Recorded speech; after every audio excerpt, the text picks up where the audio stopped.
Yo YouTubers, what's up? It's Darren here. I'm going to give you a review of what I think are the best and most essential mods for the BMW G310 GS after I've got 1,000 miles on it now, and man, I dig this bike. It's lightweight, it handles off-road reasonably well. It's no dirt bike, but man, it does the fire roads and it'll catch air and pop wheelies and the whole nine. But there are several things I think are absolutely essential, especially if you're going to take this bike off-road. And I got a couple more coming in the mail. I'll review those when I catch them up. So let me flip around to the bike and I'll show you guys what I mean. All right, guys, here's my G310 GS. I got the rally colors. I'm going to start off with what I think are the absolute most essential mods if you are going to take this bike off-road. And the first most essential mod I would say are these bark busters right here. I got these on Amazon. I think these are like $30 versions, and when you drop this bike, the first thing that hits is your lever right there. I had to shorten this lever up. This is a factory lever to get it inside the bark busters. And my other bikes I've used Acerbis, Acerbis, and I think they are a little better quality than these cheaper ones.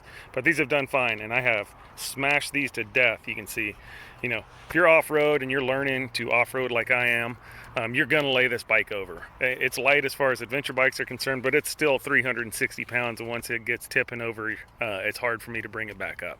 This one I put on an aftermarket brake lever I really like, and this right here is a special connector. It's not just a plug, it has a little plunger that goes in here.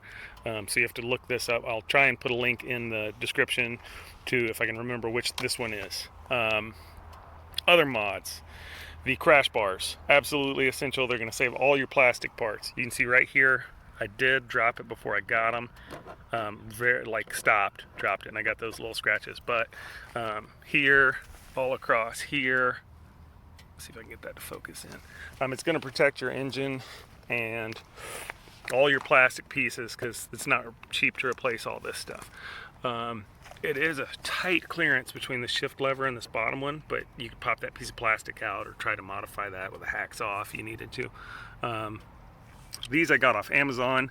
I think it was like 250 or 260 bucks for the set. Absolutely essential if you're going off-road, probably anytime, because you're gonna lay the bike down at some point in time, and it keeps everything looking good. I've probably put this bike on its side 15 to 20 times riding off-road, and it's in great shape. Other off-road features, skid plate. I got the one with the little extension for the what is this guy here, oil filter, and man, is it crucial. Anything that comes up under there, and this is solid like 1/8 inch, it's either steel or aluminum, I can't remember. I think I ordered that one off eBay. It's easy plug and play, 4 screws, goes right in. Then the radiator guard, less essential, but it does a great job at what it does. Now that's the off-road mods that I think are absolutely essential. Going towards other mods that I really like to have, number one is this net. It was like 10 bucks at Cycle Gear in town here, and man, it does, you want to carry anything, not have to carry a backpack, that does a great job. It's not a ton of space, but it does great to carry an extra helmet. Other mods, these knee pads, they help, great traction when you're going up. This guy doesn't do anything for me. It came with the set of the tank pads. These are like a sticky rubber type deal, and I think I got them from Nightcat on Amazon, specifically made for the 310 GS. They fit great, they keep your knees in place, a little more comfortable to hug the tank, and when you're standing up it gives you a little more grip. I put I'm a taller guy.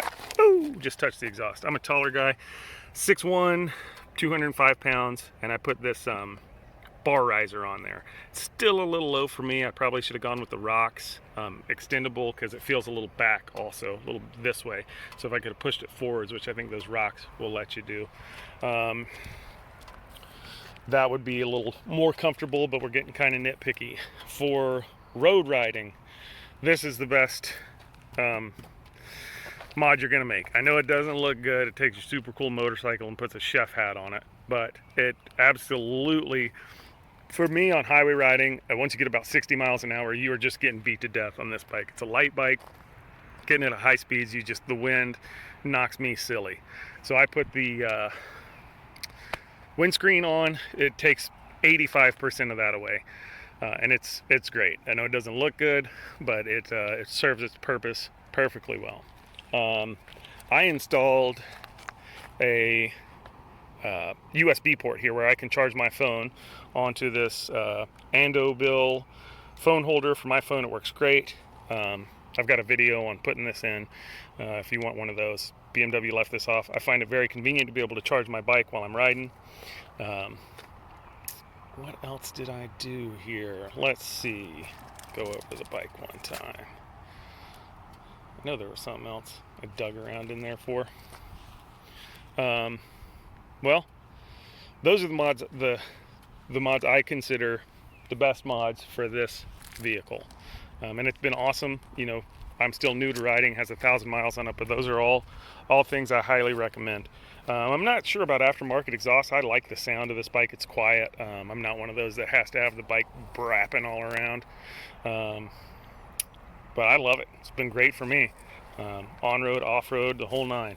So do yourself a favor if you don't have one, you're thinking about it. I got on the KTM and rode it around, and while it does have a little more horsepower, that's not really what's going to get you around off-road. This bike has a little more ground clearance off-road, and 34 versus 39 horsepower I think makes no difference off-road. On the highway, sure, the KTM is going to be a little more capable, but I found it to be less comfortable, less ground clearance, and the harder suspension I didn't personally love. Anyway, guys, there's my mods for the 310 GS.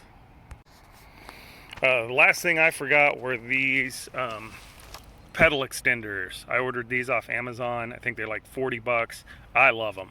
They give me a larger platform. You can see the original pedal down under there. They literally just screw in on top, and they're great. They don't have the super rigid grippy edges, but I found them to be grippy enough for me, and I do really like this mod. Also, guys, I have a switch right here for the ABS. I just connected that to the fuse box, and it does turn your ABS on and off on the fly. Riding off-road, if you want to slide around corners or have that ultimate control over the back, that is awesome to have, and I've got another video showing you how to put that in.